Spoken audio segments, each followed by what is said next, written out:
Necromunda has by far some of the coolest models out of all Games Workshop's tabletop lineup.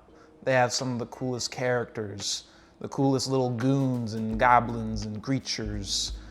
But I feel like Necromunda suffers from a specific problem that Games Workshop struggles with all of their tabletop lines, except Necromunda I feel like struggles with it specifically more than others, and that is monoposed figures. Monoposed figures is when you get multiple figures in a box and they have the exact same pose. I feel like the model that is the most guilty of this is the Arachne Rig kit. Now sure, you can change the headpiece and the weapons, but other than that, I mean, the two models are essentially copy and paste poses of each other. So with a Necromunda themed painting grot at my local Games Workshop store and a few extra bucks, I decided to see what I can do to fix this monoposed kit. The first thing I noticed straight from the box is exactly how small these bases were. It was gonna be really hard to pull off something dynamic and interesting with bases these small.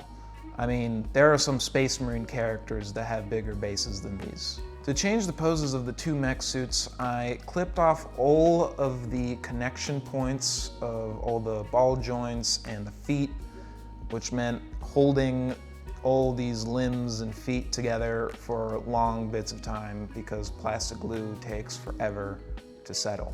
For one of the suits that I would be submitting into the painting grot, I took heavy inspiration from Atom Smasher from the Cyberpunk anime. And as for the person who would be receiving the smashing, I couldn't think of any better kit than some poor old plague bearers that I ended up never touching. To really enforce the action and the movement of a giant heavy thing smashing into the ground, I took some cork and I dug out a little crater in the middle, and then I took some triangular cut pieces of cork and I used them as kind of impact shards of dirt that kind of spike up, kind of like Dragon Ball when someone's powering up. And then I glued in a little plague bearer in the middle and I cut off some bits and bobs of his body and I made his butt going flying in one direction, his head flying in another direction, and I splayed out his arms, so it really made it look like he got smushed and his body parts just came flying off. Now in order to make the wooden dowels that I connected his body pieces to not look like wooden dowels, I smothered them in UV resin and I hit them immediately with a UV lamp to cure them instantaneously. As for the other mech suit, I didn't have a huge plan on what I wanted to do, so I just decided to cut out a really big triangular piece of cork, and I wanted the robot to be pushing off it while he's holding the head of another plague bearer and crushing it. Finally, we can get to the painting.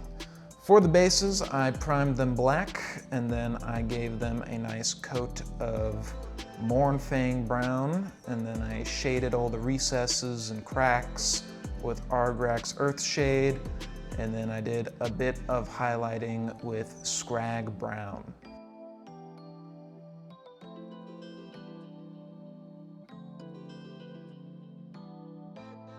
For the skin of the plague bearers, I would work my way up from Vallejo dark green all the way to Vallejo yellow green.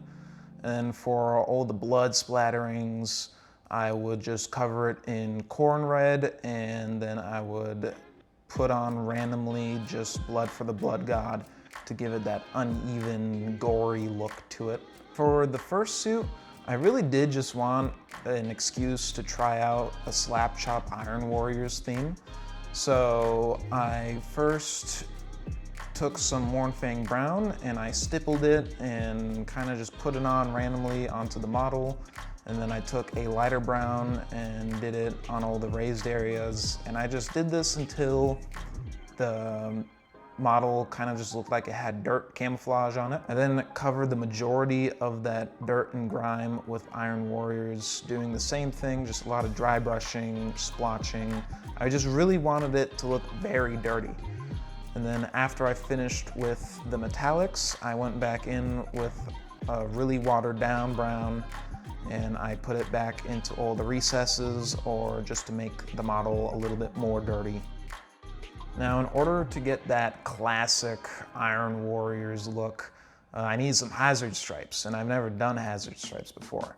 So I took a stencil and I cut out some even lines on a piece of masking tape, and then I just put it on the model, painted on some yellow stripes, shaded it with a glaze of orange. I think it was Jericho orange.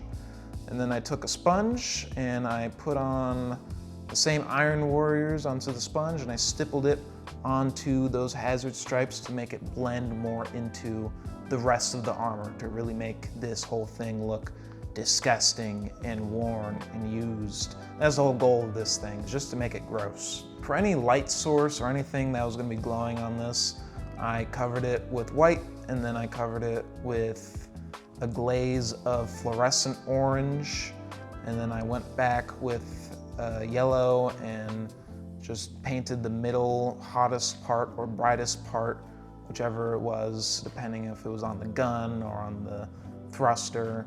It didn't really matter. Now for the exploding head, I would use the same instant UV resin trick that I did with the other base, except instead of wooden dowels, I would be using really thin metal wires, and they were kind of a bitch to glue onto the head. It took like 30 minutes, but I think it ended up looking really good at the end. So I was pretty proud of that.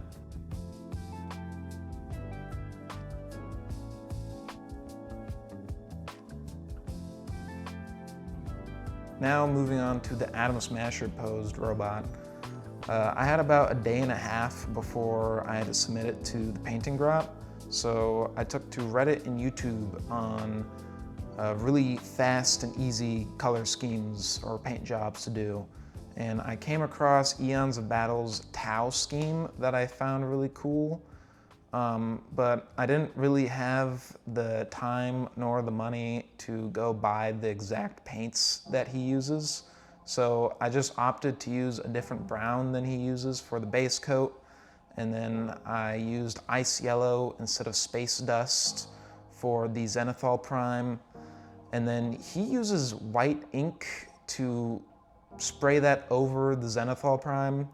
I just had white paint, and so I just Zenithal primed a second time with white paint over the ice yellow, so I kind of just wasted my time doing that, but that's fine. For all the weapons and joints, I covered it in a dark speed paint, and then I dry brushed it white.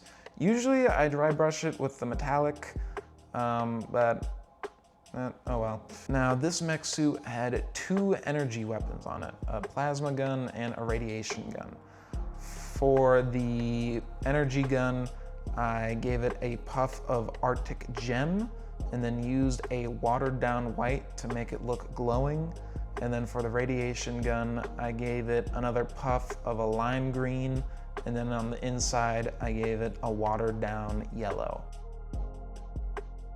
I then sponged on some black onto all of the white pieces of the armor to make it look more worn and damaged. And then for any of the red accents, I just did my usual highlighting mixture of working my way up from Corn Red to Mephiston to Wazdaka, and then Wazdaka mixed with Wild Rider Red. Sponged on some white onto the red accents for some more chipping damage. And then finally, I can peg the 2 models onto their bases, and I can be done and submit them to the painting grot.